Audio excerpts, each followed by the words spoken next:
Chorus ஒரு அழகான பட்டிமன்றம் ஆரம்பிக்கும் இந்த அழகான தருணத்தில் முதலில் இந்த பட்டிமன்றத்தின் நடுவர் திரு சரவணன் அவர்களை இந்த மேடைக்கு உங்கள் அன்பு கரகோஷத்துடன் அழைக்கிறோம். இன்று சரவணன் அவர்கள் ஒரு ரொம்ப வித்தியாசமான புதுமையான ஒரு பட்டிமன்றத்துக்கு தீர்ப்பு சொல்ல இருக்கிறார். வணக்கம் ஐயா, நன்றாக உள்ளீர்களா? மிக மகிழ்ச்சி. அமருங்கள். அமரும் நமது திரு சரவணன் அவர்களுக்கு நன்றாக கழிச்சு பத்தாது கரகோஷம் இன்னும் பலமாக. அடடடடா. சரவணன் சார் சாப்பாடுலாம் அப்படி மோந்து தான் பாப்பீங்களா? சாப்பிடலாம் மாட்டீங்களா? நல்லா அதான் சாப்பிட்டு குரலே வரலையே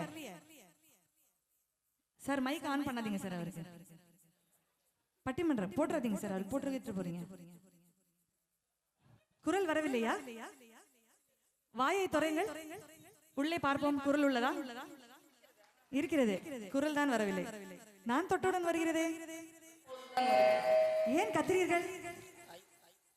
நமது நடுவர் அவர்களுக்கு நல்ல கை தட்டி உற்சாகப்படுத்தி வரவேற்ற உங்கள் அனைவருக்கும் எங்கள் மனமார்ந்த நன்றியை தெரிவித்துக் கொள்கிறோம். இன்று வித்தியாசமான ஒரு தலைப்பு இல்லையா நடுவர் அவர்களே? அப்படி கூட இருக்கலாம். சத்தமா பேசுங்க நடுவரே. ஆமா, வித்தியாசமான தலைப்பு தான். என்ன தலைப்பு என்று சொல்லுவீர்களா? சொல்லலாமே, சொல்லுங்களே. அறிவியல் மற்றும் தொழில்நுட்ப சாதனங்களின் வளர்ச்சியால் மனித மகிழ்ச்சி பெருகுகிறதா அல்லது குறைகிறதா? இதான் தலைப்பு. அதிகமான பெண்கள் வேலை செய்தால் மகிழ்ச்சி அதிகம்தான். ஆண்களாக வேலை செய்தால் எங்கிருந்து மகிழ்ச்சி? அடுத்து உங்கள் நண்பர்களை கூப்பிடுங்கள். All the best. மகிழ்ச்சி பெருகுகிறது அணி. முதலில் விஜய் ஜோசிஃபா அவர்கள்.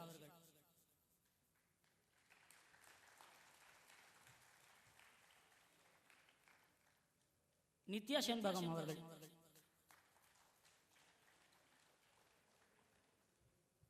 திரு மணிகண்டன் அவர்கள்.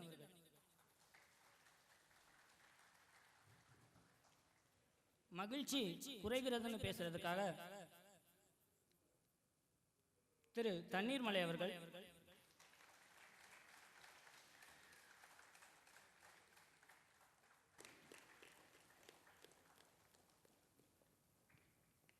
திரு கலைவாணன் அவர்கள். மக்கள் தொண்டே மகேசன் தொண்டு என்று வாழ்ந்து வரும் சுவாசம் குழுமத்தின் தலைவர் மார்க்கண்டேயர் திரு கிருஷ்ணன் அவர்களே, இளைஞர்களின் எழுச்சி நாயகனாக திகழும் திரு டாக்டர் கார்த்திகேயன் அவர்களே, சுவாசத்தின் இளம் ரத்தம் திரு கணேஷ் அவர்களே, மற்றும் எங்கள் உயிரினும் மேலான பெற்றோர்களே, நண்பர்களே, உங்கள் அனைவருக்கும் எனது முதற்கண் வணக்கம். தெய்வத்தால் ஆகாது எனினும் முயற்சிதன் மெய்வருத்த கூலி தரும். தெய்வத்தால் ஆகாது எனினும் முயற்சிதன் மெய்வருத்த கூலி தரும். நாங்க பேராசிரியர்கள் இல்ல, பள்ளி ஆசிரியர்களும் இல்ல, சிறந்த பேச்சாளர்களும் இல்ல. இதாங்க உண்மை. எங்களுக்கு தெரிஞ்சதெல்லாம் கம்ப்யூட்டரும் சாஃப்ட்வேரும் தான் நிறைய பேர் நினைச்சிட்டு இருக்காங்க. ஆனா எங்களுக்கு சமூக அக்கறை உண்டு, தமிழின் பால் மிகுந்த அன்பு உண்டு. இதை நிரூபிக்கிற வகையில தான் இன்னைக்கு இந்த பட்டிமன்றத்தை உங்க எல்லாருக்கும் வழங்குறோம். இந்த பட்டிமன்றத்தின் விவாத தலைப்பு அறிவியல் மற்றும் தொழில்நுட்ப சாதனங்களின் வளர்ச்சியால் மனித மகிழ்ச்சி பெருகுகிறதா அல்லது குறைகிறதா? ரொம்ப தேவையான தலைப்புங்க. இந்த காலத்துல அன்பில்லாத மனுஷனை பார்த்திடலாம், பண்பில்லாத மனுஷனை பார்த்திடலாம், பணம் இல்லாத மனுஷனை பார்த்திடலாம், நல்ல குணம் இல்லாத மனுஷனை கூட பார்த்திடலாம். செல் இல்லாத மனுஷனை பார்க்க முடியுமாங்க? யாராவது சொல்லுங்க. நான் செல் இல்லாம இங்க வந்திருக்கேன். பார்க்கவே முடியாது. ஏன்னா அதோட பயன்கள் அவ்வளவு இருக்குங்க. ஆரம்பத்துல பேச மட்டுமே பயன்படுத்திட்டு இருந்த செல்லுக்கு இன்னைக்கு பலதரப்பட்ட பயன்கள் இருக்கு. கொஞ்ச காலம் முன்னாடி போய் பார்ப்போமே, ஒரு 10 வருஷம் முன்னாடி போங்க, எந்த சுப நிகழ்ச்சிக்கு போனீங்கன்னாலும் அங்க எல்லாரும் சிரிச்சு மகிழ்ச்சியா இருப்பாங்க. ஆனா ஒருத்தர் மட்டும் தன்னோட சிரிப்பை தொலைச்சிட்டு எல்லாரையும் சிரிங்க சிரிங்கன்னு சொல்லிட்டு இருப்பாரு. யாருன்னு பாக்குறீங்களா? இந்த பின்னாடி நிக்கிறாரு பாருங்க, கேமரா பிடிச்சிட்டு. நம்ம போட்டோகிராஃபர் தானுங்க. காலையில இருந்து சாயங்காலம் வரைக்கும் போஸா கொடுத்து நம்ம படுத்துற கடுப்புல அவங்க எடுக்கிற போட்டோஸ்ல நம்ம முகத்தை கண்டுபிடிக்கிறதே பெரிய விஷயம். ஆனா இன்னைக்கு அப்படியா? எல்லா போன்ஸ்லயும் கேமரா இருக்கு. அதன் மூலம் தங்களை தாங்களே ரொம்ப அழகா படம் எடுத்துக்கிறாங்க. அது மகிழ்ச்சியை தருது. ஆனா தொழில்நுட்பம் மகிழ்ச்சியை மட்டும்தான் தருதான்னு கேட்டீங்களா? இல்லங்க. இதுக்கு ஒரு உதாரணம் சொல்லணும்னா, 2 நாளைக்கு முன்னாடி நான் ஆபீஸ்க்கு லேட் ஆயிடுச்சு. ரொம்ப வேகமா போய்கிட்டு இருக்கேன். 8 மணிக்கு ஆபீஸ்க்கு போய் சேரணுமே. வீட்டுக்கு போய் என் தங்கச்சிட்ட, அம்மா எனக்கு 5 லட்சம் ரூபாய் பரிசு விழுந்திருக்குன்னு சொன்னேன். எழுதுச்சு பாருங்க, ஒரு 1 கிலோமீட்டர் நீள சிட்ட. இதெல்லாம் வேணும்னு. சரி, அதான் கையில பணம் வந்துருச்சு, எல்லாத்தையும் நான் வாங்கி கொடுக்குறேன்னு சொல்லிட்டு அந்த நம்பருக்கு ஒரு போனை போட்டேன். உடனே அந்த பக்கம் பேசுறவன் என்ன மொழியில பேசுறானே புரியலங்க. அவன் ஹிந்தி பேசுறானா, தெலுங்கு பேசுறானா, வங்காளம் பேசுறானே விளங்கல. கொஞ்சம் பதட்டமா இருந்துச்சு. என் நண்பர்கள்ட்ட விசாரிக்க ஆரம்பிச்சு. என் நண்பன் சொன்னா அது போலிடா, ஃபேக்குடான்னு. என்னால நம்ப முடியல.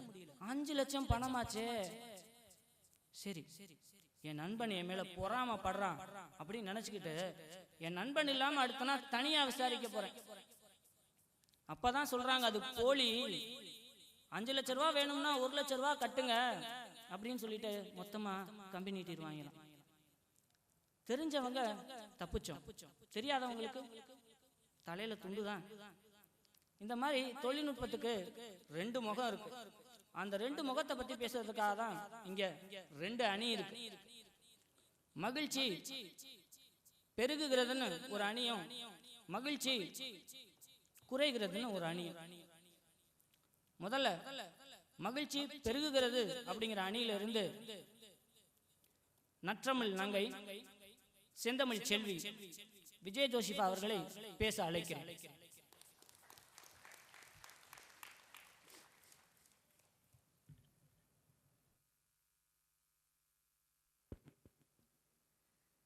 அனைவருக்கும் வணக்கம். செந்தமிழாம் என் தாய்மொழியில் விடுதலைக்கு பாடுபட்ட என் திருவள்ளுவருக்கு முன் திருவள்ளுவருக்கு பின் என காலங்களை வகுக்கும் அளவிற்கு வாழ்ந்து மறைந்த என் வள்ளுவனின் மொழியில் என் உரையை நிகழ்த்துவதில் மற்றற்ற மகிழ்ச்சி மட்டுமல்ல, கர்வமும் கொள்கிறேன். அறிவியல் தொழில்நுட்ப சாதனங்களின் வளர்ச்சியால் மனித மகிழ்ச்சி பெருகுகிறது என்பதே என் கருத்து. அந்த காலத்துல பெண்கள்லாம் பாத்தீங்கன்னா சமையல் அறையிலையும் மாட்டு தொழுவத்திலையும் ஒரு அடிமை வாழ்க்கை வாழ்ந்தாங்க. ஒண்ணுமே இல்ல, மிக்சி இல்ல, கிரைண்டர் இல்ல, ஃப்ரிட்ஜ் இல்ல, ஏசி இல்ல. தான் வேலையை முடிக்கிறதுக்கான டைம் கூட அவங்களுக்கு இல்ல. காலையில வேலை செய்ய தொடங்கினா நைட்டு தூங்குற வரையிலும் வேலை பார்த்துக்கிட்டே தான் இருந்தாங்க. அதை மாற்றினது எது? தொழில்நுட்ப சாதனங்களுடைய வரவுதான். அரைக்கிறதுக்கு மிக்சி, ஆட்டுறதுக்கு கிரைண்டர், சமைக்கிறதுக்கு கேஸ், பறக்கிறதுக்கு ஸ்கூட்டின்னு எல்லாத்துலயும் தொழில்நுட்ப சாதனங்களுடைய வரவு வந்ததுக்கு அப்புறம் தான் பெண்ணினமே முன்னேற தொடங்குச்சுன்னு கூட சொல்லலாம். தொழில்நுட்ப சாதனங்கள் இந்த முன்னேற்றத்தை மட்டும் ஏற்படுத்தல, பல துறையில முன்னேற்றத்தை ஏற்படுத்தியிருக்கு. மருத்துவத்துறை, கல்வித்துறை, அறிவியல் துறை, பொறியியல் துறை, வணிகத்துறை, பொருளாதாரத்துறைன்னு சொல்லிக்கிட்டே போலாம். மருத்துவத்துறையில எடுத்துக்கிட்டோம்னா ஒரு காலத்துல மனுஷன் ஏன் இறந்தோம், எதுக்காக இறந்தோம், எந்த நோய் நம்மளை பாதிச்சுச்சுனே தெரியாம இறந்துட்டு இருந்தோம். ஆனா இன்னைக்கு அந்த நிலைமை முற்றிலும் இல்லாமலே போயிடுச்சுன்னு சொல்லலாம். அன்னைக்கு ஒருத்தன் பார்வை இல்லாம பிறந்தான்னா பார்வை இல்லாம தான் இறக்கணும். ஆனா இன்னைக்கு ஒருத்தன் பார்வை இல்லாம பிறந்தான்னா பார்வை இல்லாமலே இறக்கணும்ன்ற அவசியம் இல்லை. கண் தானம், இரத்த தானம், உடல் உறுப்புகள் தானம்னு நம்மளுடைய உடல் உறுப்புகளை தானம் பண்றது மூலமா இந்த உலகத்துல கடைசி வரையிலும் ஜீவிக்க முடியும்னா அதோட மகிழ்ச்சி ஏதாவது இருக்கா? போட்டோஸ் வீடியோஸ் எடுக்கிறதுனால எனக்கு இவ்வளோ பாதிப்பு வருது, இது தீமையான ஒண்ணு, பிரைவசி இல்லை அப்படின்னு பலரும் சொல்றோம். ஆனா அதுல இருக்க பல நன்மைகளை நினைச்சு பார்க்க கூட மறந்துடுறோம். ஒரு எடுத்துக்காட்டு சொல்றேன். என்னோட தாத்தா அவர் பிறந்த போது அவங்க அம்மாவை இழந்துட்டாரு. அவர் அவங்க அம்மா முகத்தையும் பார்த்ததில்ல, அவங்க குரலையும் கேட்டதில்ல. ஒரு தாயுடைய முகத்தையும் குரலையும் கேட்காத விட ஒரு துன்பமான செய்தி ஏதாவது இருக்கா? நாளைக்கு நான் என் தாத்தாவை இழந்தாலும் அவருடைய முகத்தையும் என்னால பார்க்க முடியும், அவருடைய குரலையும் என்னால கேட்க முடியும். அந்த ஒரு நொடி பொழுது எனக்கு சந்தோஷத்தை தான் தருமே ஒழிய துன்பமான சூழ்நிலையை எனக்கு ஏற்படுத்தாது. யாரும் பணத்தை செலவழிச்சு எனக்கு துன்பம் வேணும், எனக்கு அதிகம் துன்பம் இருந்தா தான் சந்தோஷமா இருப்பேன் அப்படின்னு யாரும் செலவழிச்சு துன்பத்தை வாங்குறது இல்லை. ஆனா இன்னைக்கு ஒவ்வொரு குடும்பத்திலையும் வாழ்ற நபர்களுடைய எண்ணிக்கையை விட தொழில்நுட்ப சாதனங்களுடைய எண்ணிக்கை அதிகமாயிட்டு வருது. காரணம் அது மூலமா அவங்களுக்கு மகிழ்ச்சி அதிகமா கிடைக்குது, அதனால அவங்க வாங்கிக்கிறாங்கன்னு சொல்லலாம். அந்த காலத்துல விறகடுப்புல சமைச்சும் போது அவங்க சுவாசிச்ச வாயுல இருந்து அவங்களுக்கு 1000 சிகரெட் குடிச்சதுக்கு சமமா. ஆனா இன்னைக்கு தொழில்நுட்ப சாதனம் கேஸ் ஸ்டவ்ங்கிற பேர்ல அந்த நிலைமை முற்றிலும் மாறி இருக்குன்னு சொல்லலாம். அந்த காலத்துல ஒரு மனுஷன் தன்னை சுற்றி மிஞ்சி போனா ஒரு 100 கிலோமீட்டர் பயணம் செஞ்சிருப்பான். அதுக்கு மேல பயணம் செஞ்சிருக்க முடியாது. அந்த 100 கிலோமீட்டருக்குள்ள அவனுடைய உலகமே சுருங்கிருச்சு. அதுக்கு மேல அவனுக்கு எதுவும் தெரியாது. ஆனா இன்னைக்கு வேற மாநிலம், வேற நாடு, வேற கண்டம், ஏன் வேற கோள்களுக்கு கூட போயிட்டு வந்துடுறாங்க. தொழில்நுட்ப சாதனத்தினுடைய வரவு இல்லாம இருந்துருந்துச்சுன்னா தூரத்துல தெரியிற விண்மீனை காட்டி இது உன் தாத்தா, இது உன் பாட்டின்னு தான் நம்ம தலைமுறையினருக்கு சொல்லி இருக்க முடியுமே தவிர அதை பத்தின முழு இன்ஃபர்மேஷன்ஸை நம்மளால கொடுத்திருக்க முடியாது. பசுமை புரட்சி ஒரு அற்புதமான புரட்சின்னு கூட சொல்லலாம். ஒரு கைப்பிடி அளவு மண் எடுத்து அதுல எந்த பயிர் விளையும், எந்த பயிர் விளையாது, எவ்வளவு மகசூல் கிடைக்கும், எவ்வளவு மகசூல் கிடைக்காது, எந்த உரம் போடலாம், எந்த உரம் போட முடியாதுன்னு சொல்லி 1 மணி நேரத்துல சொல்ல முடியும்னா அது நம்மளுடைய தொழில்நுட்ப சாதனத்தால மட்டும்தான் முடியும். கால்குலேட்டர்ஸ் மூளைய மழுங்க செய்து மனிதனுடைய சிந்திக்கிற திறனை கட்டுப்படுத்துதுன்னு சொல்றாங்க. அது முற்றிலும் தவறான கருத்துன்னு சொல்லலாம். அந்த காலத்துலயாவது 10வது, இந்த காலத்துல 12ஆம் வகுப்பு, அதாவது ஒரு மாணவன் அவனுடைய 17வது வயது வரை கால்குலேட்டர்கள் பயன்படுத்த அனுமதிக்கப்படுவதில்லை. அப்படி இருக்கும் பொழுது எப்படி கால்குலேட்டர்கள் மனித மூளையை சுருக்கும், அவனுடைய சிந்திக்கிற திறனை எப்படி பாதிக்கும்? நடுவர் அவர்களே, உங்கள்கிட்ட ஒரு கொஸ்டின் கேளுமா. 3715ஐயும் 2012ஐயும் பெருக்குனா என்ன வரும்? என்ன திடீர்னு இப்படி கேட்ட? சரி, ஈஸியாவே கேக்குறேன். 4012ஐயும் 140ஐயும் கூட்டினா என்ன வரும்? கணக்கு வாத்தியார்ட்ட கேட்க வேண்டியதெல்லாம் என்கிட்ட வந்து கேட்டு. இதுதான். இதை 100 வருஷத்துக்கு முன்னாடி கேட்டாலும் யோசிக்க தான் செய்வாங்க. ஃபிராக்ஷன் ஆஃப் செகண்ட்ல ஆன்சர் கண்டுபிடிக்கணும்னா அது கால்குலேட்டரால தான் முடியும். வணிக தளங்கள்ல தன்னுடைய வேலையை சீக்கிரமா செய்யறதுக்காகவும் துல்லியமான விடையை பெறுறதுக்காகவும் பயன்படுத்தப்பட்டதான் கால்குலேட்டர். அதுவும் மனித மகிழ்ச்சியை கூட்டதான் செஞ்சுச்சே தவிர குறைக்கல. கடைசியா சொல்லணும்னா, உங்களுடைய தொழில்நுட்ப சாதனங்கள்ல ஏதாவது ஒண்ணுக்கு சுயமா செயல்பட தெரியுமா? ஒரு மொபைல் எடுத்துக்கிறோம், அதுக்கு தானா ஒரு MMS எப்படி அனுப்புறதுன்னு தெரியுமா? தெரியாது. அதுக்கு தானா ஒரு SMS எப்படி அனுப்புறதுன்னு தெரியுமா? தெரியாது. மற்றவங்களுக்கு தீமை செய்யக்கூடிய செயல்களை எப்படி செய்யணும்னு தெரியுமா? தெரியாது. அப்படி இருக்கும்போது தொழில்நுட்ப சாதனத்து மேல எப்படி நம்மளால குறை சொல்ல முடியும்? மனுஷனுடைய எண்ணத்துலதான் இருக்கு இது சரி இது தப்புன்றது. தொழில்நுட்ப சாதனங்கள்ன்றது எப்போதுமே மனுஷனுக்கு நன்மைக்காகவும் அவனுடைய பயன்பாட்டுக்காகவும் மட்டும்தான் உருவாக்கப்பட்டதே தவிர அதை செயல்படுத்துற மனுஷனுடைய எண்ணத்துலதான் தவறு இருக்கு. நடுவர் அவர்களே, இந்த நிகழ்ச்சி முடிஞ்சதுக்கு அப்புறம் உங்களுக்கு ஒரு 10,000 ரூபாய் மதிப்புள்ள மொபைல் போன் கொடுக்கலாம்னு நினைக்கிறேன். அது உங்களுக்கு மகிழ்ச்சியை தரும்னா சொல்லுங்க, தர்றேன். துன்பம்னா சொல்லிருங்க, வேணாம். 10,000 ரூபாய் மொபைலா? நிகழ்ச்சி முடியட்டுமா, அப்புறமா பார்த்துக்கலாம். வாய்ப்பளித்தமைக்கு நன்றி கூறி விடைபெறுகிறேன். நன்றி, வணக்கம். மகிழ்ச்சி பெருகுகிறது என்கிற அணியிலிருந்து வந்து பேசிய செல்வி விஜய ஜோஷிஃபா அவர்கள் எந்தெந்த சாதனம் எதெல்லாம் செய்யுதுன்னு ரொம்ப அழகா சொன்னாங்க. அதை சொன்னதோட மட்டும் இல்லாம எதிரணியினருக்கு சிந்தனையே சரியில்லைன்னு சொல்லிட்டு போயிட்டாங்க. சரி வாங்க, மகிழ்ச்சி குறைகிறதுங்கிற அணியிலிருந்து தோழர் தண்ணீர் மலை. என்ன நடுவர் அவர்களே, 10,000 ரூபாய் மொபைல் கண்ணை கட்டிருச்சோ? நான் இங்க வந்து ரொம்ப நேரம் ஆச்சு. யானைக்கும் அடி சறுக்குங்கய்யா, நான் வெறும் மனுஷன் தானே. பேசு பேசு. பட்டினி கிடந்து பசியால் மெலிந்து பால்பட நேர்ந்திடினும், கட்டு இழுத்து கால்கை முறிந்து அங்கம் பிளந்து இழந்து துடித்திடினும், பொங்கு தமிழை பேச மறப்பேனோ என் தாய்மொழியாம் தமிழ் மொழிக்கு என் முதற்கண் வணக்கம். ஆகா ஆகா, அற்புதம், அருமை. ஆரம்பமே அமக்களமா இருக்கு. போங்க. சகோதரி ஜோசிபா சொன்னாங்க ஸ்கூட்டியில பறக்குறாங்களாம். யாருப்பா ஸ்கூட்டியை ஓட்டுறது? எல்லாம் பறக்க தான் செய்துங்க. ஸ்கூட்டியில பறந்தீங்கன்னா பின்னாடியே 108 பறந்து வரும். அது தெரியாது போல அவங்களுக்கு. தொழில்நுட்ப வளர்ச்சியில ஃபாஸ்டா மேல போயிடுறாங்க. அவங்க போறது மட்டும் இல்லாம எங்களை சேர்த்து இழுத்துக்கிட்டுல போறாங்க. என்ன பண்றாங்க? எங்களை சேர்த்து இழுத்து மேல கொண்டு போயிடுறாங்க. நடுவர் அவர்களே, மனித மூளையோட கெப்பாசிட்டி என்னன்னு தெரியும் உங்களுக்கு நினைக்கிறேன். தெரியுங்களா? தெரியும் தெரியும். அந்த காலத்துல நான் அம்மாட்ட கேட்டீங்கன்னா பால் கணக்கு என்ன மளிகை கணக்கு என்னன்னு எப்ப கேட்டாலும் சொல்லுவாங்க. எங்க எதிர்நிலைக்க 3 பேர்கிட்ட அவங்க குடும்ப நபரோட நம்பர்களை சொல்ல சொல்லுங்க. அது கூட வேணாம், என்னோட நம்பரை சொல்ல சொல்லுங்க. ஓ, மொபைல் நம்பர் ஏன் அவங்களுக்கு தெரியணும்? டெக்னாலஜி. அன்னைக்கெல்லாம் மனிதனோட ஸ்டோரேஜ் டிவைஸா இருந்தது அவனோட மூளை. ஆனா இன்னைக்கு அப்படியா இருக்கு? பென்ட்ரைவா, சிடியா, ஹார்ட் டிஸ்கா, அதுலயும் 100 GB ஹார்ட் டிஸ்கா, 200 GB ஹார்ட் டிஸ்கா. சின்னதா ஒரு வைரஸ் வந்தாதான் தெரியும், மாத்தாமும் காலி.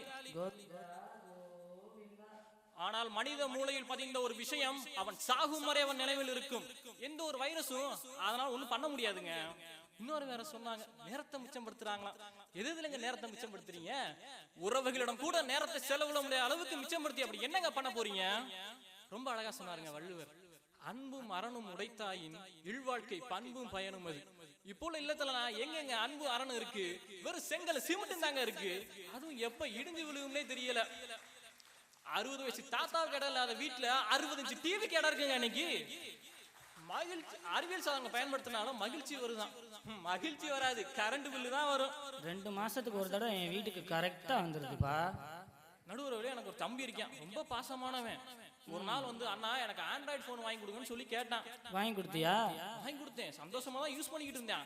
ஆனா கொஞ்ச நேரம் கழிச்சு சொன்னா, அண்ணா எனக்கு இந்த மொபைல் போர் அடிக்குது, எனக்கு ஆப்பிள் ஐபோன் வாங்கி கொடு அப்படின்னு சொல்லி வந்து கேட்கிறான். ஆனா அதே தம்பி, அண்ணா உன்னோட பாசம் போர் அடிச்சிருச்சு, வேற அண்ணாவோட பாசம் வேணும்னு சொல்லி கேட்கல. என்னைக்குமே உங்க அறிவியல் சாதனங்களால நிலையான மகிழ்ச்சியை தரவே முடியாது. அவன் வேற அண்ணனுக்கு எங்கேயா போறான்? அதே மாதிரி உண்மைதான். இல்வாழ்க்கைங்கிறது எப்ப நடுவர்களை முழுமை பெறுது? குழந்தை இருக்கிறப்போ.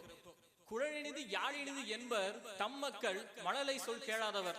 மழலை ரொம்ப அழகான விஷயம்ங்க. இப்ப உள்ளவங்களுக்கு எல்லாம் மழை பச்சு கேட்க எங்க நேரம் இருக்கு? நடுவுறவர்கள் உங்களை யாரு வளர்த்தா? என் அம்மா, அப்பா, பாட்டி, தாத்தா அப்படி எல்லாரும் சேர்ந்து குடும்பமா வளர்த்தாங்க. இன்னைக்கு நீங்க நல்லவரா, பண்பானவரா, மதிப்பு மிக்கவரா இங்க வந்து அமர்ந்திருக்கீங்கன்னா அது உங்களை பெத்தவங்க வளர்த்த விதமும் ஆசிரியர் சொல்லி கொடுத்தா நீங்க ஏத்துக்கிட்டு தான். இப்ப உள்ள பிள்ளைங்களா எங்க பெத்தவங்க பேச்சை ஆசிரியர் பேச்சையும் கேட்கறாங்க, கூகுள் பேச்சை தாங்க கேக்குறாங்க. ஆமா நடுவர்களே, அறிவியல் வளர்ச்சியில நம்ம அடைஞ்ச நன்மையை விட அதிகபட்சமா இழந்தது ஆரோக்கியத்தை தாங்க. 2 பேரும் வேலைக்கு போறோம்னு சொல்லிட்டு ஆரோக்கியமே இல்லாத 2 நிமிஷம் ரெடிமேட் ஃபுட்டை சாப்பிட்டுட்டு போயிட்டு இருக்காங்க. அது என்னையா ரெடிமேடு ட்ரெஸ் தெரியும், என்ன ரெடிமேடு ஃபுட்டு? இந்த இத்தனோடு தான் ஒரு பாக்கெட்டு, அதுக்குள்ள பவுடர் இருக்கு. அதை தூக்கி வெளியில கொட்டி சுடுதண்ணி ஊத்தி கலக்கினீங்கன்னா சட்னி ரெடி. சட்னி இது மட்டுமா? காய கொட்டி இன்னொரு பவுடரை ஊத்தி தண்ணியை ஊத்தி கொதிக்க விட்டீங்கன்னா சாம்பார் ரெடி. சாம்பாரும் ரெடியா? இன்னொன்னு வேற இருக்கு, நிலவு மாதிரி வட்டமா ஒண்ணு வச்சிருக்காங்க உள்ளுக்குள்ள, ஒரு பாக்கெட்டுக்குள்ள போட்டு. அது என்னதுயா? அதை தோசைக்குள்ள திருப்பி போட்டு எடுத்தீங்கன்னா சப்பாத்தி ரெடி. சக்கா சரி, சோத்தையாவது விட்டு வச்சாங்களா இல்ல அதுக்கு ஏதாவது ரெடிமேடா இருக்கு? வந்துரும், அடுத்த வருஷம் வந்துரும், கண்டுபிடிச்சிருவாங்க டெக்னாலஜில. ஆரோக்கியமா அது உணவை சாப்பிட்டுட்டு அப்படி என்னத்தங்க சாதிக்க போறீங்க அறிவியல் வளர்ச்சியில? குழந்தைகள் நம்ம இடத்துல தனிமைப்படுத்தி வேற ஒரு உலகத்துக்கு கொண்டு போய் நாசமாக்கிருச்சு உங்க அறிவியல் வளர்ச்சி. நடுவர் அவர்களே, 2 நாளைக்கு முன்னாடி ஒரு விளம்பரம் பார்த்தேன், நீங்களும் பார்த்திருப்பீங்கன்னு நினைக்கிறேன். என்ன விளம்பரம் அது?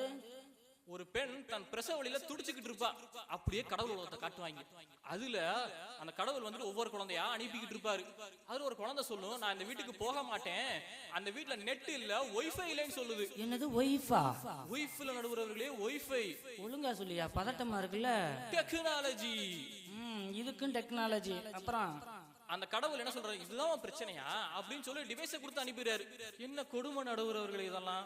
அந்த குழந்தைக்கு உங்க டெக்னாலஜி தேவையில்லைங்க, அன்பு அரவணைப்பு தான் தேவை. நாமும் தொழில்நுட்ப வளர்ச்சியில மூழ்க, குழந்தையும் மூழ்க, தொலைஞ்சது என்னமோ அதோட பாலியம் தான். காலையில ஸ்கூலு, சாயந்தரம் டியூஷன், இதுக்கு நடுவுல computer class, Hindi class, spoken English class, அது இதுன்னு சொல்லி குழந்தைகளை இயந்திர பொம்மையா மாத்திடுச்சு உங்க அறிவியல் வளர்ச்சி. இதனாலே பெற்றோருக்கு பிள்ளைகளோட விரிசல் ஜாஸ்தி ஆகிட்டே போகுது. பிள்ளைக்கு என்ன பிடிக்கணும் பெற்றவங்களுக்கு தெரியல, பெற்றவங்களுக்கு என்ன பிடிக்கணும் பிள்ளைக்கு தெரியல. ஒரு பையன் தன் அப்பாட்ட போயிட்டு, அப்பா நான் வெட்டினரி டாக்டர் ஆகணும் ஆசைப்படுறேன்னு சொல்லி சொல்றான். அதுக்கு அந்த அப்பா என்ன சொல்றாரு, இன்ஜினியரிங் படிக்கிறா மகனேன்னு சொன்னாரு. சொல்ல மட்டுமா செஞ்சாரு, சேர்த்து வேற விட்டாரு. ப்ரொஃபஸருக்கு ஊசி ஊத்தாம விட்டானா சரிதான். ஊசி குத்தாம இருந்தா பரவாயில்லதான், ஆனா அங்க அவனோட சந்தோஷம் போச்சு, அவனோட வாழ்க்கை போச்சு. அங்க பெத்தவங்க 2 பேரும் வேலைக்கு போறாங்களா, போகட்டும். வீட்டுக்கு வந்து என்ன பண்றாங்க, இவங்க ஒரு மொபைலையும் இவங்க ஒரு லேப்டாப்பையும் எடுத்துட்டு போயிடுறாங்க. இப்பெல்லாம் மனுஷனுக்கு முதல் மனைவி மொபைலும் முதல் கணவன் லேப்டாப்னு மாறி போச்சு. நடுவர் கல்யாணம் ஆயிடுச்சா? இல்ல. ஏன் கேக்குற? நல்ல வேலை தப்பிச்சிங்க. ஏன்யா? டெக்னாலஜி போச்சியா, மறுபடியும் டெக்னாலஜி ஆரம்பிச்சிட்டாப்ல. இந்த சாதனைகள் தாங்க உங்க அறிவியல் சாதனைகளை புரிஞ்சிச்சு இல்லறத சுக்குநூறா போட்டுச்சுங்க. ஒரு டெக்னாலஜி வந்துட்டு ஒரு மனுஷனை எந்த அளவுக்கு அடிமைப்படுத்தி தெரியுமா நடுவர்களே? இப்பெல்லாம் புதுசா ஒரு நோய் வருது, நோ மொபைல் போபியாவா. அதுக்கு பேரு என்ன phobia? No mobile phobia. No mobile phobia என்ன அது? இப்போ நீங்க வீட்டுல மறந்துட்டு மொபைல் வச்சுட்டு போயிடுறீங்க ஆபீஸுக்கு. அங்க பக்கத்துல இருக்க மொபைல் அடிச்சா கூட உங்க மொபைல் தான் ஓடி போய் எடுப்பீங்களா? இது மட்டுமா, அவங்களோட ஒர்க்ல கான்சென்ட்ரேஷனே பண்ண முடியாதான். உங்க நினைப்பெல்லாம் ஒன்லி மொபைல்ல தான் இருக்குமா. இதுக்கு பேரு தான் நோ மொபைல் போபியாவா. இந்த அறிகுறி எல்லாம் எனக்கும் இருக்கையா? அப்போ உங்களுக்கு நோ மொபைல் போபியா தான் நடுவர் அவர்களே. ஆஹா, டெக்னாலஜி என்ன பண்றது? அறிவியல் வளர்ச்சியில நாகரிக கோமாளியா மாத்தி கொண்டிருக்கிறது. இந்த நாகரிக கோமாளியாக மாற்றிக் கொண்டிருக்கிறது உங்க அறிவியல் வளர்ச்சி. இன்னொன்னு வேற சொன்னாங்க, மருத்துவம் வளர்ச்சி பெற்றுச்சா. ஆமா நடுவர் அவர்களே, மருத்துவம் வளர்ச்சி பெற்றுச்சு.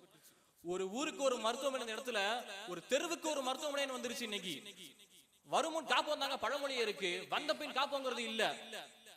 ஆகவே அறிவியல் தொழில்நுட்ப வளர்ச்சியால் மனிதனுக்கு என்றுமே மகிழ்ச்சியை தர முடியாது என்று கூறி என் வாதத்தை முடிக்கிறேன். வாழ்க பாரதம், வளர்க மாந்தர் பெருமக்கள். நன்றி. ரொம்ப அழகா தோழர் தண்ணீர் மலை அவர்கள் தன்னோட வாதத்தை எடுத்து வச்சார். எதிரணியில் இருக்கவங்களை பார்த்து நாகரிக கோமாளின்னு சொல்லிட்டார். சரி, மகிழ்ச்சி பெருகுகிறதுங்கிற அணியிலிருந்து அவங்கள எதிர்வாதம் செய்யறதுக்காக நவ நாகரிக மங்கை செல்வி நித்ய செண்பகம் அவர்களை அழைக்கிறேன். என்னம்மா அப்படி பாக்குற?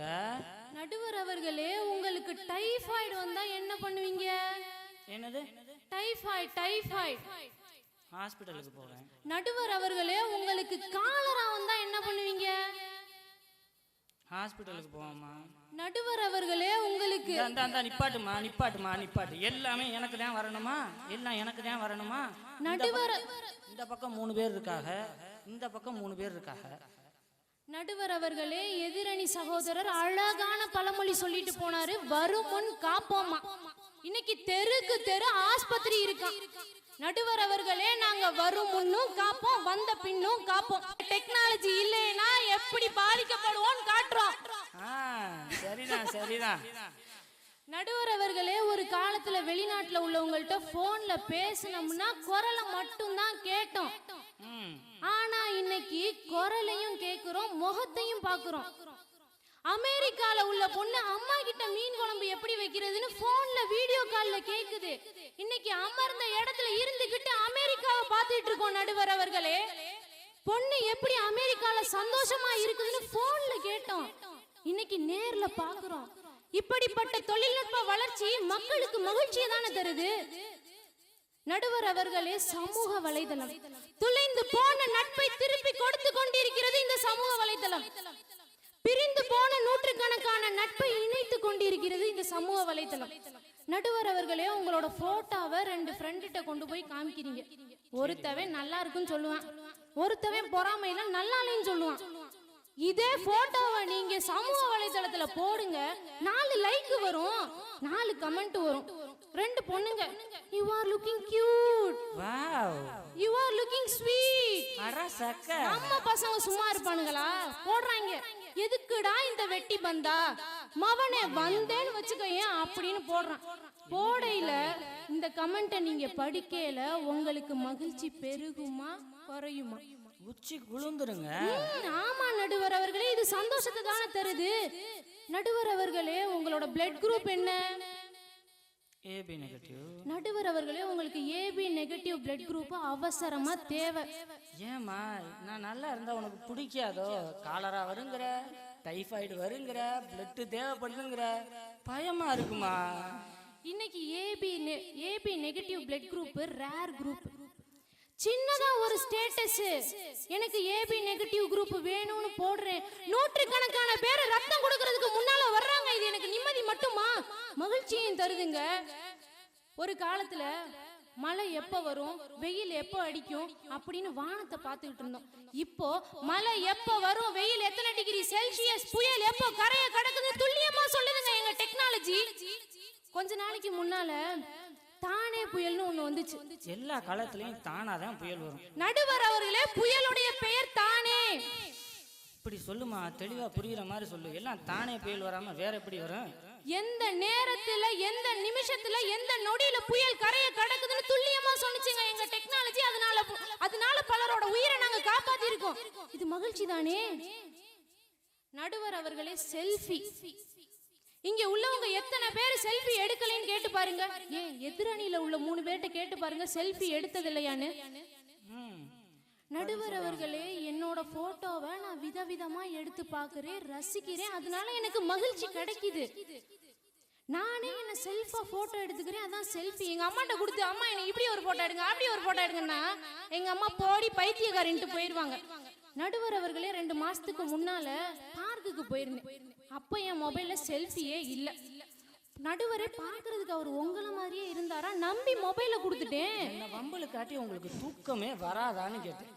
நடுவர் அவர்களே, அவர்கிட்ட போனை கொடுத்துட்டு எங்க 4 பேரையும் போட்டோ எடுங்கன்னு சொன்னா அவருக்கு மூஞ்சில அப்படி ஒரு சந்தோஷம், ஏன்னே தெரியல. அவரு போட்டோ கவர் ஆகலமா, 4 பேரும் கவர் ஆகல அப்படின்னு சொல்லிட்டு எங்களை பின்னால போக சொல்லிட்டே இருந்தாரு. நாங்க பின்னால ஸ்மைலோட போய்கிட்டு இருந்தோம். ஆனா எங்களை விட ஒரு ஸ்மைலா முன்னால நடந்து போய்கிட்டு இருந்தாரு. கொஞ்ச நேரத்துல பார்த்தா ஆளையும் காணும், என் செல்லையும் காணும். அதானே பார்த்தேன், திருடன் தான் என்ன மாதிரி இருக்கான்னு சொல்லி இருக்கீங்க. நடுவர் அவர்களே, உங்களை மாதிரி சொன்னேன், நீங்க என்ன சொல்லல. நடுவர் அவர்களே, இன்னைக்கு யாரோட உதவியுமே இல்லாம நாங்க போட்டோ எடுத்துக்கிறோம். ஒரு விஐபியை நான் பாக்குறேன் அப்படின்னா இன்னொருத்தவனை தேடிட்டு இருக்க தேவையில்லைல்ல, நானே என்ன செல்ஃபா போட்டோ எடுத்துக்கிறேன். நடுவர் அவர்களே, கூட கூடையா கொடுத்தாலும் குறைன்னு சொல்றதுக்குனே ஒரு கூட்டம் இருக்கு. எவ்வளவுதான் தொழில்நுட்பத்தை அள்ளி அள்ளி கொடுத்தாலும் அதை குறை சொல்றதுக்குனே ஒரு கூட்டம் இருக்குங்க. அது யாருங்க அந்த கூட்டம்? அந்த எதிரணியில உள்ள 3 பேரு தாங்க. நடுவர் அவர்களே, தீர்ப்பு சொல்றதுக்கு முன்னால உங்க முகத்தை இல்ல உங்க அழகான முகத்தை, ஆமா நடுவர் அவர்களே, உங்க அழகான முகத்தை ஒரு தடவை செல்ஃபில எடுத்துக்கிட்டு அது உங்களுக்கு மகிழ்ச்சியை கூட்டுதா இல்ல குறைக்குதான்னு பார்த்துக்கிட்டு தீர்ப்ப சொல்லுங்க. வாய்ப்புக்கு நன்றி கூறி விடைபெறுகிறேன். நன்றி, வணக்கம். மகிழ்ச்சி பெருகுகிறது என்கிற அணியிலிருந்து வந்து பேசிய நித்ய செண்பகம் அவர்கள் ரொம்ப அருமையா பேசினாங்க.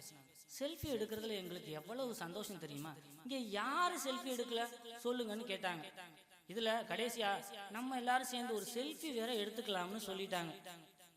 இதை நான் எப்படி முடிவு பண்றதுன்னு தெரியல. எதிரணியிலேருந்து வந்து பேசினதுக்கு அப்புறம் முடிவு பண்றேன். இப்ப மகிழ்ச்சி குறைகிறது அப்படிங்கிற அணியிலிருந்து மண்மனம் மாறாத மங்கை செல்வி பானு அவர்களை பேச அழைக்கிறேன். இந்தாமா, என்னம்மா பண்ற? பேச வர சொன்னா டான்ஸ் ஆட ஆரம்பிச்சிட்ட. நடுவர் அவர்களே, நான் பண்றத பார்த்துட்டு பைத்தியக்கார பொண்ணை கூட்டிட்டு வந்து பட்டிமன்றத்துல நிறுத்திட்டேன்னு நினைக்கிறீங்களா? ஒரு நிமிஷம் அப்படித்தான் நினைச்சிட்டேன். அதுதான் இல்ல, நம்ம நாட்டுல இல்ல நம்ம உலகத்திலே முக்காவாசி பேரு அப்படிதான் சுத்திட்டு இருக்காங்க. இதுக்கு பேர் தான் செல்ஃபியா. நடுவர் அவர்களே, இதுதான் அந்த செல்ஃபியா? நடுவர் அவர்களே, தமிழ்நாட்டு பெண்கள் இயற்கையிலே அழகுதான். போட்டாங்க பாரு ஒரு போடு நடுவுல. நடுவர் அவர்களே, நம்ம போட்டோ எடுக்கணும்னா என்ன பண்ணுவோம்? நம்மளே அழகுபடுத்திட்டு போட்டோ எடுப்போம். ஆனா இப்ப செல்ஃபின்ற பேர்ல நம்மளே அலங்கோலப்படுத்திக்கிட்டு நெட்ல வேற போடுறாங்க. இதுல ஷேர், கமெண்ட், லைக் வேற. எதுக்கு இந்த சுய விளம்பரம்? எதுக்குப்பா அந்த சுய விளம்பரம்? எதுக்கு? நடுவர் அவர்களே, நேத்து ரொம்ப வெயிலா இருந்துச்சுன்னு ஐஸ்கிரீம் கடைக்கு போனேன். அங்க பக்கத்துல ஒரு டேபிள்ல ஒரு பொண்ணு உட்கார்ந்து ஐஸ்கிரீம் சாப்பிட்டு இருந்துச்சு. அப்ப போனை வச்சு ஏதோ போட்டோ எடுத்துக்கிட்டே இருந்துச்சு. நானும் என்னடா பண்ணுது இந்த பொண்ணுன்னு பாத்துக்கிட்டே நின்றேன். இப்படி நாக்க நீட்டிட்டு ஏதோ பண்ணுச்சு. நடுவர் அவர்களே, நானும் போய் என்னம்மா பண்ற அப்படின்னு கேட்டேன். அதுக்கு அந்த பொண்ணு சொல்லுது, நான் டங் செல்ஃபி எடுக்கிறேன்னு சொல்லுது. நடுவர் அவர்களே, நம்ம வீட்டுல வளர்ப்போம்ல செல்ல பிராணி, அதுக்கும் வித்தியாசமே இல்ல. அதானே பார்த்தேன், ஏன் என்ன செல்ஃபி எடுக்க கூப்பிட்டாங்கன்னு. நடுவர் அவர்களே, எங்க வீட்டு பக்கத்து வீட்டு பையன் நல்லா துருன்னு இருப்பான். அவன் மாடியில விளையாண்டுட்டு இருந்தேன். நான் பார்த்துட்டே இருந்தேன், என்னடா பண்றேன்னு. அவன் மட்டும் மாடிக்கு போகல, அவன் நண்பனையும் கூட கூட்டிட்டு போனேன். போயிட்டு ஏதோ போட்டோ எடுத்துக்கிருந்தேன். நடுவர் அவர்களே, நானும் பார்த்துட்டே இருந்தேன். கொஞ்ச நேரத்துல கீழே விழுந்து கிடக்குறேன். அப்புறம் அக்கம் பக்கத்துக்காரெல்லாம் தூக்கிட்டு போய் ஹாஸ்பிட்டல் சேர்த்து நல்லா இருக்கேன். நேத்து பார்த்து கேட்டேன், ஏண்டா தம்பி போட்டோ தானே எடுத்த, எப்படிடா கீழே விழுந்தேன்னு கேட்டேன். அதுக்கு அந்த பையன் சொல்றேன், அக்கா நான் ஷூ செல்ஃபி எடுத்தேன்கான்னு சொல்றேன். எப்படிடா ஷூவை செல்ஃபி எடுத்தா கீழே விழ முடியும்னு நானும் கேட்டேன். அதுக்கு அந்த பையன் சொல்றேன், ஷூல அவங்க போனை அட்டாச் பண்ணிக்குவாளாம், கால தூக்குனாங்களாம், கீழே விழுந்துட்டாகலாம். நடுவர் அவர்களே, அவன் கீழே விழுகிறது ஓகே, ஆனா மத்தவனையும் அவன் நண்பனையும் சேர்த்து விழ வச்சிருக்கேன். அது எப்படிங்க தானா விழுவான்? கீழே போகும்போது அவனையும் இழுத்துக்கிட்டு தான் போவான். நடுவர் அவர்களே, நீங்க செல்ஃபி எடுங்க இல்ல குல்ஃபி எடுங்க, எதுக்கு மத்தவங்களோட சந்தோஷத்தை பாதிக்கப்படுற மாதிரி எடுக்கிறீங்க? ஏப்பா குல்ஃபி எடுப்பீங்களாம்பா? நடுவர் அவர்களே, நான் சொன்னது ரொம்ப 2 தான், ஆனா இதுல 15 வகையான செல்ஃபி இருக்கான். 15? ஆமா நடுவர் அவர்களே, திருமணம்னா என்ன? பெரியோர்களால் நிச்சயிக்கப்பட்ட திருமணம். அப்படித்தான் ஊர் உலகத்திலயும் நடக்குது, உங்களுக்கும் நடக்கும்னு நினைக்கிறேன். நினைக்கிறியா? சரி சரி நடக்க விடுங்க. நடுவர் அவர்களே, இப்பெல்லாம் திருமணம் எப்படி தெரியுமா நடக்குது? முத நாள் போட்டோ பாக்குறாங்க, 2வது நாள் சேட் பண்றாங்க, 3வது நாள் மேரேஜ் பண்றாங்க, 4வது நாள் டிவோர்ஸ்ல போய் நிக்குது. நடுவர் அவர்களே, இன்ஸ்டன்ட் கல்யாணங்க, மேகி அப்புறம் எப்படி கல்யாணம். இருக்கும்? பெரியோர்களால நிச்சயிக்கப்படாம அக்கம் பக்கத்துல விசாரிக்காம கல்யாணம் பண்ணா டிவோர்ஸ்ல தானே போய் நிக்கும். இப்படி டிவோர்ஸ்ல போய் நிக்கிற கல்யாணம் எப்படி நடுவர் அவர்களே மகிழ்ச்சியை தரும்? நடுவர் அவர்களே, டெக்னாலஜினா என்ன? வீட்டில் இருக்க ஃப்ரிட்ஜு, மிக்ஸி, ஃபேனு, அது தவிர இன்டர்நெட் எல்லாமே டெக்னாலஜி தாங்க. ஆனா இப்ப டெக்னாலஜிலே புது புது ட்ரெண்ட் வருதான், அதுக்கு பேரு ஃபன் வீடியோவா. பண்ணு வீடியோவா? ஃபன் வீடியோல நடுவர் அவர்களே, ஃபன் வீடியோவா. ஃபன் வீடியோவா? ஆமா, அப்படின்னா என்னன்னு தெரியுமா? ஒருத்தர் ரோட்ல விழுந்துட்டா அவனை தூக்கி விட்டுட்டு என்னப்பா ஆச்சு, மயக்கமா வருதா, தண்ணி குடிக்கிறியான்னு ஆறுதல் சொல்லி அனுப்புவோம். இப்பெல்லாம் எப்படி தெரியுமா நடக்குது? ஒருத்தர் ரோட்ல விழுந்தா 6 பேர் ஓடுறேன், காப்பாத்தான் ஓடுவேன். இல்ல நடுவர் அவர்களே, ஒருத்தன் போட்டோ எடுக்கிறேன், ஒருத்தன் வீடியோ எடுக்கிறேன், இத நெட்ல வேற அப்லோட் பண்ணி ஃபன் வீடியோன்னு போடுறாங்க. இத ஒரு குரூப் உட்கார்ந்து பார்த்துட்டு இருக்கு. அடப்பாவிகளா! இது எப்படி தெரியுமா இருக்கு? ஒரு மைதானத்துல ஒரு மனிதனை விலங்கு வேட்டையாடுறதுக்கு மத்தியில கைதட்டி சிரிக்கும் அரக்கர்கள் மாதிரி இருக்கு நடுவர் அவர்களே. நம்ம சகோதரி சொல்லிட்டு போனாங்க, அமெரிக்கால இருக்கிறன்னா அம்மா கிட்ட மீன் குழம்பு வைக்கிறது எப்படின்னு வீடியோ கால் மூலம் கேட்பாங்களாம். நடுவர் அவர்களே, ஒரு பொண்ணுக்கு கல்யாணம் ஆக போகுதுன்னா புகுந்த வீட்டுல எப்படி நடந்துக்கணும், பெரியவங்களை எப்படி மதிக்கணும், எப்படி சமைக்கணும்னு நம்ம பெரியவங்க சொல்லி கொடுத்துட்டு போயிருக்காங்க. ஆனா அந்த கலாச்சாரத்தெல்லாம் குழி தோண்டி புதைச்சுப்புட்டு இவங்க வீடியோ கால் மூலம் கேட்பாங்களாம். அந்த வீடியோ கால் கட்டானாதான் தெரியும் உங்க வீட்டுல கொதிக்கிறது மீன் குழம்பா இல்ல கருவாட்டு குழம்பானு. அதானே நடுவர் அவர்களே, காலப்போக்கு இப்படியே போயிட்டு இருந்தா வெந்நீர் வைக்கிறத கூட வீடியோ கால் மூலம் தான் கேட்பாங்களாம். சீக்கிரமே கேட்டுருவாமா? நடுவர் அவர்களே, பெரிய தப்பு பண்ணவனை கூப்பிட்டு ஏன்டா நீ இந்த தப்பை பண்ணன்னு நீங்க கேட்டிருக்கீங்களா? கேட்டிருக்க மாட்டிய. நடுவர் அவர்களே, பெரிய தப்பு பண்ணவனை கூப்பிட்டு கேட்டா நான் ஒரு சின்ன தப்பு பண்ணேன், அதை மறைக்க இன்னொரு தப்பு பண்ணேன்னு சொல்லுவான், அதை மறைக்க இன்னொரு தப்பு பண்ணேன்னு சொல்லுவான். அது மாதிரி தான் ஒரு அறிவியல் வளர்ச்சி, ஒரு அறிவியல் சாதனத்தை கண்டுபிடிச்ச உடனே அதோட ஃபால்ட்டை மறைக்க இன்னொரு அறிவியல் சாதனம் கண்டுபிடிப்பான், அதை மறைக்க இன்னொரு அறிவியல் சாதனம் கண்டுபிடிப்பான். அது மாதிரி அறிவியல் சாதனங்களின் வளர்ச்சி வளர்ந்துகிட்டே போகுது, மக்களின் சந்தோஷம் குறைஞ்சுகிட்டே போகுது. நடுவர் அவர்களே, நெருப்ப தலைகீழா பிடிச்சாலும் அது மேல் நோக்கி தான் எரியும். அது போல உங்களோட தீர்ப்பும் இருக்கும்னு நம்பி என்னோட உரையை முடிக்கிறேன். நன்றி, வணக்கம். நம்புறாகலாம் விட்டா என்ன கொளுத்தியே விட்டுரும் இருக்கு இந்த பொண்ணு. இப்ப தெரியுதா உங்களை ஏன் மண்மனம் மாறாத மங்கைன்னு சொன்னேன்னு? எதிரணியினரை பார்த்து அரக்கர்கள்னு சொல்லிட்டாங்கப்பா. சரி சரி, அதுவும் யாரை பார்த்து சொன்னான்னு தான் எனக்கு தெரியல. அரக்கர்னு சொல்ல இங்க ஒருத்தர் தான் இருக்காரு. இப்ப மகிழ்ச்சி பெருகுகிறதுங்கிற அணியிலிருந்து தன்னோட வாதத்தை எடுத்துரைக்க அந்த விடா கண்டனுக்கு கொடா கண்டனா இருக்கிற மணிகண்டன் அவர்களை அழைக்கிறேன்.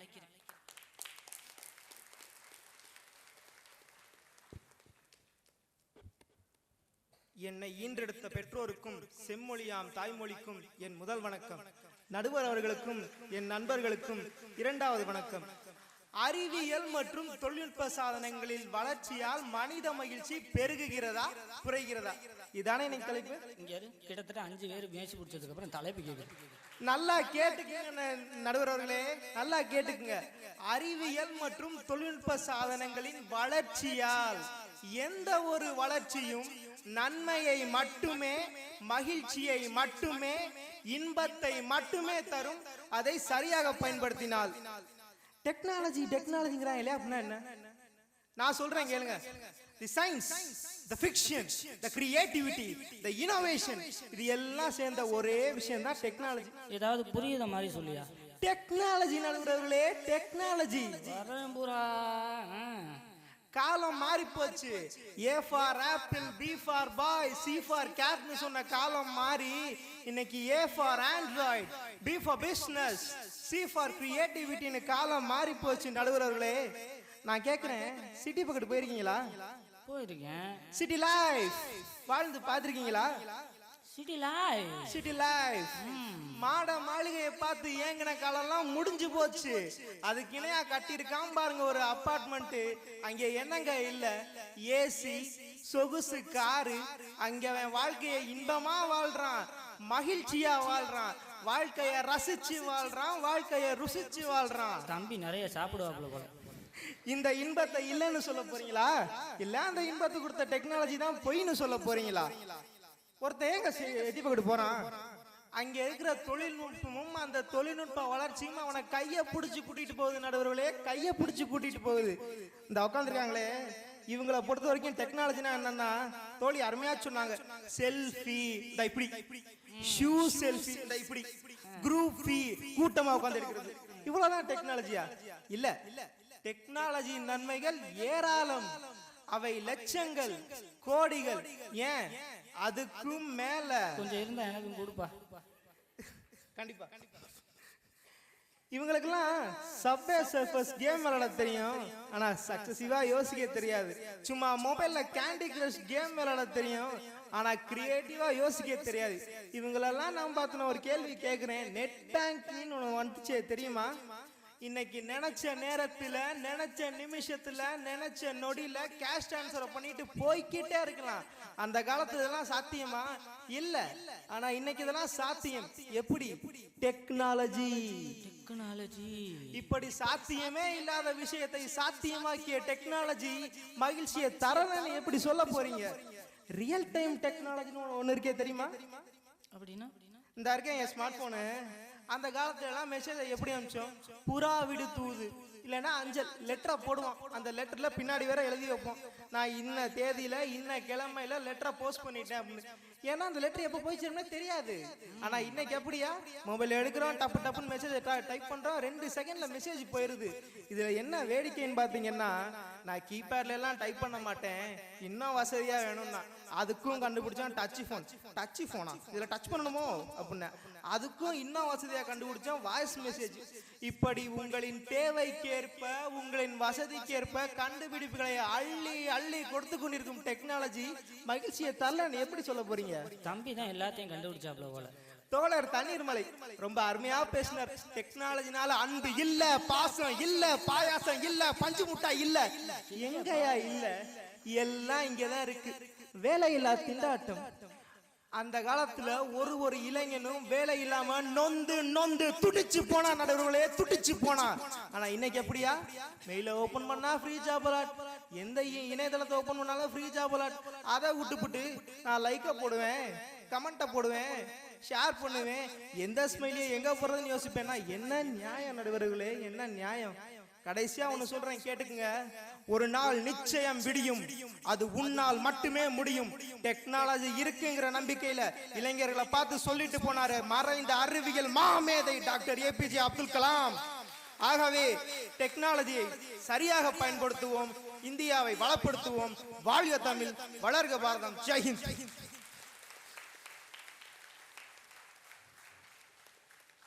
மைக்கையும் எதிரணியினரையும் கடிச்சு துப்பாத குறையா பேசிட்டு போயிட்டாரு. சரி, எதிரணியிலிருந்து இவரோட வாதத்துக்கும் கேள்விகளுக்கும் என்ன பதில் கொடுக்க வராங்கன்னு பார்ப்போம். இதுக்கு எதிரணியிலிருந்து பேச தோழர் கலைவாணன் அவர்களை, கலைவாணியின் தவ புதல்வன் கலைவாணன் அவர்களை பேச அழைக்கிறேன்.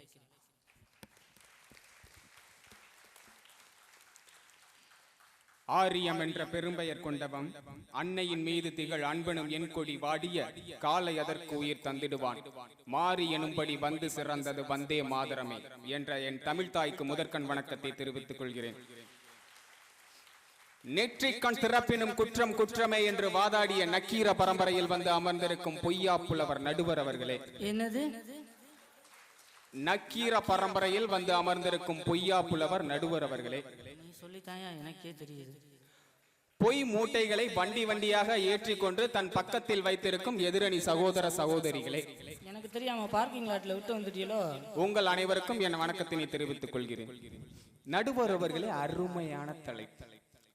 அறிவியல் மற்றும் தொழில்நுட்ப சாதனங்களின் வளர்ச்சியால் மக்களின் மகிழ்ச்சி பெருகுகிறதா குறைகிறதா? என்ன நடுவர் அவர்களே, ஒரு பக்கம் சாஞ்சி உட்கார்ந்துருக்க மாதிரி இருக்கு, மூஞ்சில ஏகப்பட்ட சந்தோஷம். ஏப்பா, நான் மகிழ்ச்சியா இருந்தா உனக்கு பொறுக்காதா? இல்ல, அந்த 10,000 ரூபாய் மொபைல் கை மாறிச்சோங்கிற ஒரு சந்தேகத்துல கேட்ட, வேற ஒண்ணும் இல்ல. உங்க எல்லாரும் முன்னாடி தானே உட்கார்ந்துருக்கேன், பேசுங்க. சரி சரி போவோம். எதிரணி சகோதரர் அருமையா சொன்னார். A for Android, B for business, C for creativity. அழகா இருந்துச்சு. நிஜமா அவர் சொல்லும்போது இவ்வளவு அழகா இருந்துச்சு. ஆமா நடுவர் அவர்களே, இன்னைக்கு A for Android, B for business, C for creativity, ஓடி ஓடி ஓடி A ஃபார் அன்பு, B ஃபார் பேபி எங்க போச்சு?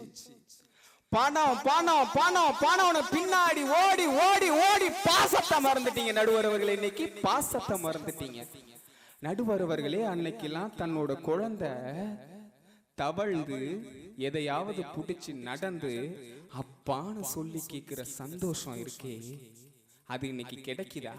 இல்ல. பணத்தை கொண்டு வந்து அது மூலமா வாங்கி கொடுக்கிற சந்தோஷம் உங்களுக்கு மகிழ்ச்சியை தருதுன்னு சொல்றீங்களா? இல்ல நடுவர் அவர்களே. அடுத்து சொன்னாரு, அருமையா சொன்னாரு, சிட்டி லைஃப். சொல்லுங்க, சிட்டி லைஃப். City life. நடுவர் அவர்களே, அன்னைக்கெல்லாம் கிராமத்துல பாத்தீங்கன்னா ஒருத்தன் இருந்தானா அவனை சுத்தி அங்காளி பங்காளி மாமன் மச்சின சித்தப்பன் பெரியப்பன் சுத்தி இருப்பான். ஏதாவது ஒரு பிரச்சனைனா சுத்தி வருவான் நடுவர் அவர்களே. ஆனா இன்னைக்கு அப்படியா இருக்கு?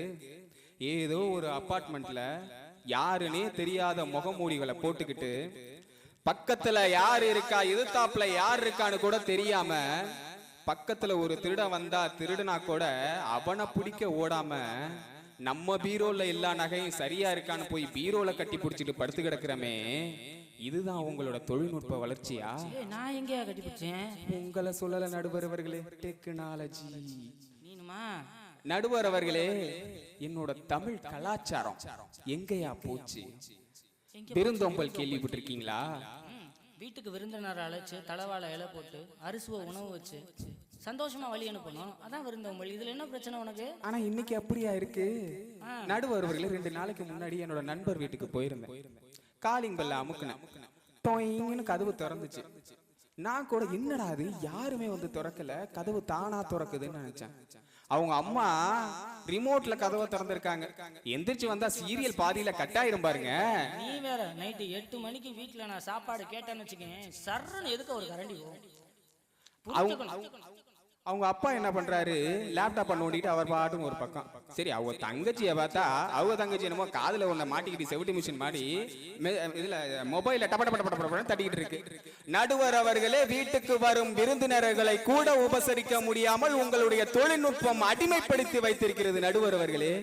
இதுதான் இப்படி இருக்குன்னு பார்த்தா இளைஞர்களோட நிலைமை ரொம்ப மோசம்.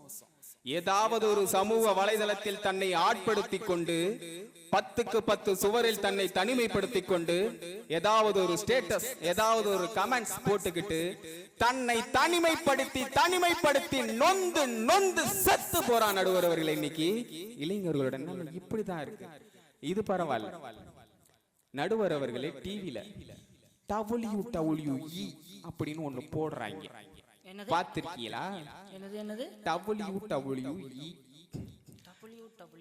நடுவர் அவர்களே, நான் பாட்டுக்கு ஒரு ஓரமா படுத்திருந்தேன். அங்க இருந்து என் தம்பி வந்தான், அண்ணா கொஞ்சம் எந்திரிடா அப்படின்னு. அண்ணா எந்திரிடா, நல்லா இருக்குல்ல அண்ணா. பாசமா நானும் எந்திரிச்சேன். பாசமா அழகா இடுப்ப கட்டி பிடிச்சான். பாசத்துல பிடிச்சிருக்காங்க. நானும் அப்படிதான் நடுவர் அவர்களே நினைச்சேன். குபேல தூக்கி பின்னாடி போட்டான் பாருங்க. எனக்கு ஒரு நிமிஷம் ஆடி போயிட்டேன். என்னடான்னு கேக்குறேன். இதுக்கு பேர் தான்டா சூப்பர் பிளெக்ஸ் அப்படிங்கிறான். என்ன பிளெக்ஸ்?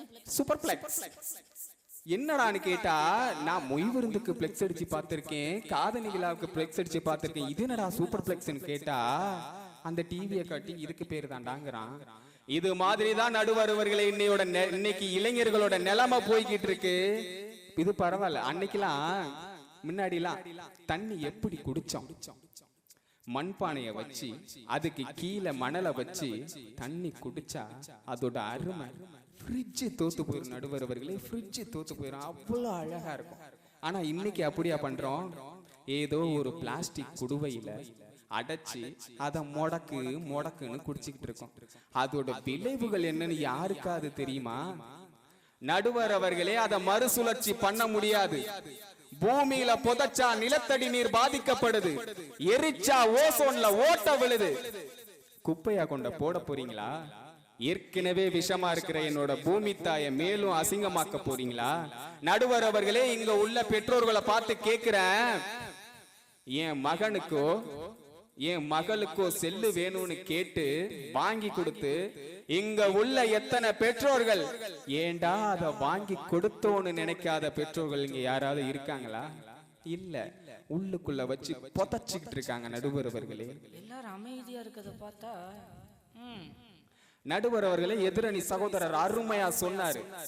சிட்டி லைஃப், அதுல ஏசி ஃப்ரிட்ஜ் குள்ளு குள்ளுன்னு வந்துட்டு இருக்காங்க. ஆமா நடுவர் அவர்களே, இன்னைக்கு சொல்றேன், ஏசி இருக்கு, ஃப்ரிட்ஜ் இருக்கு, வாஷிங் மிஷின் இருக்கு, பறக்க ஸ்கூட்டி இருக்கு, நிம்மதி இல்ல, நிம்மதி இல்ல.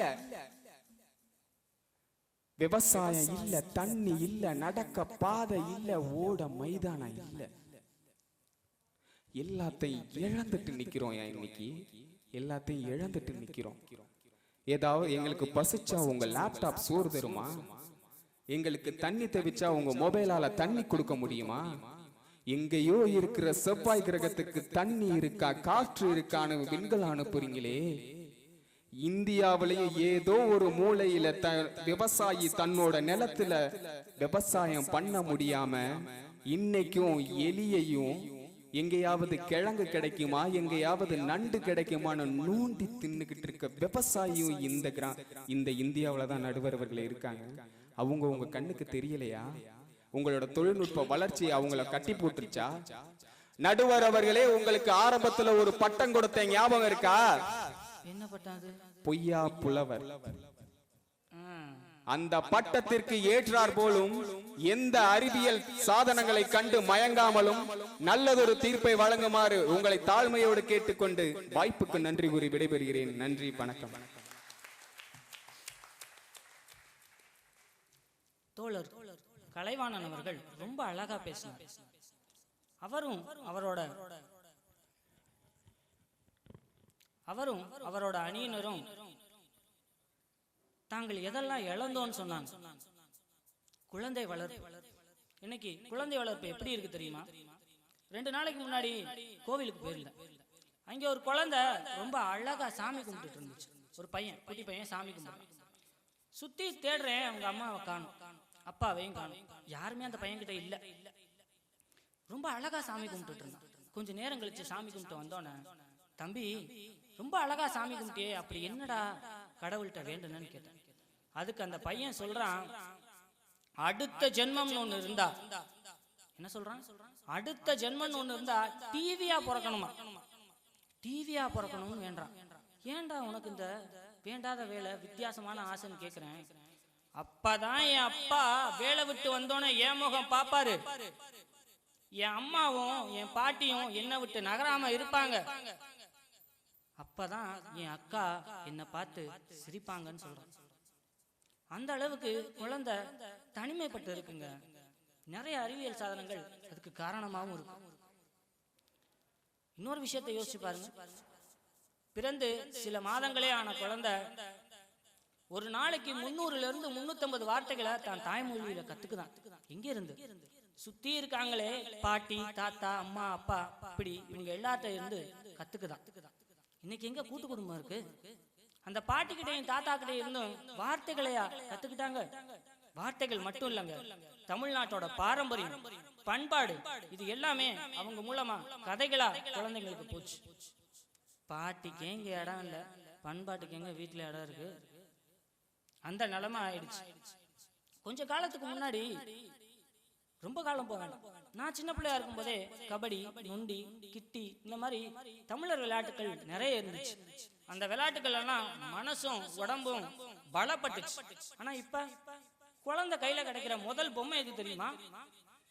செல். பொம்மை செல் இல்லைங்க, உண்மை செல்லு. இப்ப உள்ள குழந்தைலாம் செல்போன் ரிங்டோனை கேட்டாதான் அழுகை அமர்த்துது. தாலாட்டு இங்க பல பேருக்கு தெரியறதே இல்லை. இந்த தலைமுறை பெண்களுக்கு எத்தனை பேருக்கு தாலாட்டு தெரியும்னு எனக்கு தெரியல. இது மட்டுமா, அந்த குழந்தை விளையாட ஆரம்பிக்குது கேம்ஸ், கீழே குனிஞ்சு இப்படி தள்ளிக்கிட்டே இருக்கு. என்னடா விளையாடுதுன்னு போய் எட்டி பாக்குறேன், ஒரு குரங்கு துரத்திட்டு வருது, முன்னாடி ஒரு பையன் ஓடுறான், மொத்த தங்கத்தையும் அள்ளிக்கிட்டே ஓடுறான். அது மட்டுமா, இன்னொரு கேம் இருக்கு. கார் ஓட்டிட்டு போகுது, அந்த காரை தடுத்து நிப்பாட்டி உள்ள இருக்கவனை அடிச்சு கீழே இறக்கி விட்டு உள்ள ஏறி போறது கேமா. 5 வயசு குழந்தை விளையாடு. அந்த குழந்தை வளர்ந்து அந்த குழந்தைக்கு ஒரு கஷ்டம், ஒரு மனக்குழப்பம் அப்படின்னா அந்த குழந்தை என்னங்க பண்ணும்? அது அதை தான் பண்ணும். இந்த மாதிரி சின்ன பிள்ளையிலே மனசுல நஞ்ச விதைச்சிடும். அது மட்டுமா, இன்னைக்கு நம்ம மொத்த இயற்கைக்கும் பெரிய சவாலா வந்திருக்கிறது பிளாஸ்டிக்.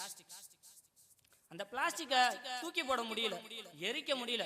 தூக்கி போட்டா மக்க மாட்டேங்குது, எரிச்சா காத்து மாசுபட்டு போகுது. மறுசுழற்சி செஞ்சாலும் முழுசா மறுசுழற்சி செய்ய முடியாது. நம்ம எல்லாம் சௌகரியத்துக்காக ஒரு பிளாஸ்டிக் பையை வாங்கி காய்கறிகளை போட்டு கொண்டாந்து வீட்டில் தூக்கி எறிஞ்சிட்டு போயிடணும். தயவு செஞ்சு கேட்டுக்கிறேன், உங்க எல்லாரையும் தயவு செஞ்சு கேட்டுக்கிறேன், உங்க வண்டியில ஒரு துணிப்பைய வாங்கி மடிச்சு உள்ள வைங்க. நீங்களே மறந்தாலும் எங்கேயாவது போகும்போது அது உங்க வண்டியில இருக்கும். அதுல காய்கறிகளையோ மற்ற ஏதாவது பொருட்கள் வாங்கணுமோ அதுக்குள்ள தூக்கி போடுங்க. நீங்க இப்படியும் சமூக சேவை செய்யலாம். ரோட்ல இறங்கிதான் பண்ணணும்னு இல்லை, சரியா? அடுத்து இண்டஸ்ட்ரியில இருந்து வெளியேற கழிவுகள், புகை, தண்ணீர், கெமிக்கல் நிறைஞ்ச தண்ணீர், இதெல்லாம் குட்டையில கடந்து காற்றும் தண்ணீரும் மாசுபட்டு போயாச்சு. நிலம் கெமிக்கல்னால மாசுபட்டு போயாச்சு. இப்படி வாழவே வழி இல்லைங்கிற நிலைமைக்கு பூமியை கொண்டாந்துட்டோமா? இதெல்லாம் எதிரணியினர் கேட்டுட்டு போயிருக்காங்க. இது நமக்கு அச்சத்தை ஏற்படுத்து, எப்படி வாழ போறோங்கிற பயத்தை ஏற்படுத்து. ஆனா இன்னொரு பக்கமும் நம்ம யோசிக்கணும்ல, இந்த டெக்னாலஜி நமக்கு என்னங்க கொடுத்துச்சு? இந்த டெக்னாலஜி நமக்கு என்ன கொடுத்துச்சு? நேரம் மிச்சம். நேரத்தை மிச்சப்படுத்தி கொடுக்குது, நம்மளை சௌகரியமா வாழ வைக்குது. அந்த காலத்துல அண்ணாச்சி கடைக்கு போனீங்கன்னா 50 வகை பொருள் வாங்க 2 மணி நேரம் ஆகும். 2 கணக்குள்ள உட்காந்து எழுதிக்கிட்டே இருப்பாப்புல, வெளியே வரும்போது வேர்த்து விறுவிறுத்து வரும். ஆனா இன்னைக்கு அட்வான்ஸ் சூப்பர் மார்க்கெட் உள்ள என்ட்ரானீங்க அப்படின்னா வேணுங்கிற பொருட்களை கூடையில அள்ளி போட்டுக்கிட்டு ஒரு கேட்டை தாண்டி வந்தீங்கன்னா போதும். ஒரு கேட்டை தாண்டி வந்தீங்கன்னா அந்த பொருட்களோட அத்தனை பில்லு ஒன்னா கூட்டப்பட்டு தனியா வந்துடும். நீங்க காசை கொடுத்துட்டு வந்துடலாம். அந்த காலத்து பெண்களிடம் கேட்டு பாருங்க, உங்க வாழ்க்கையில என்ன செஞ்சீங்கன்னு. கொஞ்ச காலத்துக்கு முன்னாடி, ஒரு 30-40 வருஷத்துக்கு முன்னாடி கேட்டு பாருங்க, என்ன பண்ணிருப்பாங்க? அந்த அம்மா ஒரு 1 லட்சம் இட்லி சுட்டுருக்கும், ஒரு 8000 கிலோ அரிசியை வச்சு. ஆனா இன்னைக்கு தொழில்நுட்ப சாதனங்களோட வரவால அவங்களுக்கு நிறைய நேரம் மிச்சப்படுதுங்க. அதனால வீட்டை விட்டு வெளியே வந்த பெண்கள் நிறைய கத்துக்கிட்டாங்க, நிறைய படிச்சாங்க. இன்னைக்கு ஆண்களுக்கு சரிநிகர் சமமா அத்தனை தொழில்நுட்ப துறைகளையும் மேல இருக்காங்க. அது நமக்கு மகிழ்ச்சி தானே? அது மட்டுமா, பாதுகாப்பு ரொம்ப முக்கியமான விஷயம். நம்ம ஏன் வெள்ளையன்ட்ட 200 வருஷமா அடிமைப்பட்டு கிடந்தோம்னு யாராவது யோசிச்சிருக்கீங்களா? எதனால வெள்ளையன்ட்ட 200 வருஷமா நம்ம அடிமைப்பட்டு கிடந்தோம்?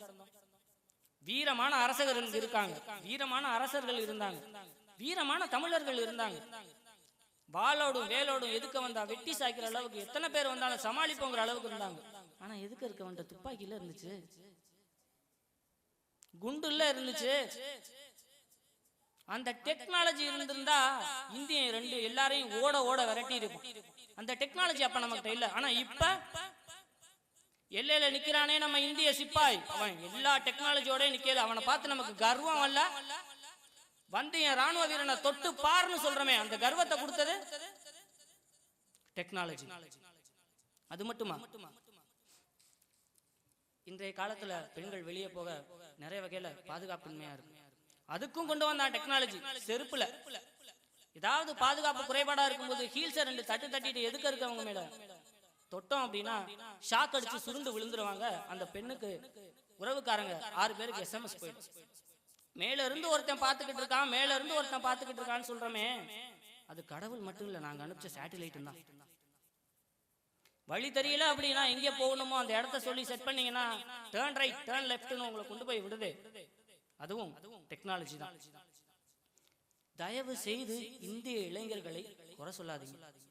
தயவு செஞ்சு கேட்டுக்கிறேன், உங்க எல்லாரையும் இந்திய இளைஞர்களை குறை சொல்லாதீங்க. எந்த நாட்டுல இந்திய இளைஞன் இல்ல, எல்லா நாட்டிலையும் இருந்து சம்பாரிச்சு கொண்டாந்து அந்நிய செலாவணிய இந்தியாவில கொட்டுறான். அதனால இந்தியா வளப்படுத்துறோம். இந்தியர்களும் இந்திய இளைஞர்களும் டெக்னாலஜியும் ரொம்ப வேகமா முன்னேறி போய்கிட்டு இருக்குங்க. ரொம்ப கூடிய சீக்கிரமே 5 வருஷத்துக்குள்ளே இந்தியா வல்லரசு ஆயிரும். நம்ம டெக்னாலஜியை வேணாம்னு சொல்லி புறந்தள்ளி வச்சோம்னா மறுபடியும் புகைக்கு போயிட வேண்டியதுதான். நம்ம பேசிட்டு இருக்கோமே இந்த மைக்கு, நாங்க இத்தனை பேரும் பேசணுமே இந்த மைக்குக்கு ஒளியை பெருக்க மட்டும்தான் தெரியும். அதுக்கு நல்லதை கொண்டு போய் சேர்க்கவா கெட்டதை கொண்டு போய் சேர்க்கவாங்கிறது மனுஷன் கையில தான் இருக்கு. இந்த டெக்னாலஜியை பயன்படுத்துறது சரியான முறையில பயன்படுத்துறோம் அப்படின்னா டெக்னாலஜி என்னைக்குமே மகிழ்ச்சியை மட்டுமே தரும்னு கூறி பட்டிமன்றத்தை நிறைவு செய்கிறேன். நன்றி, வணக்கம்.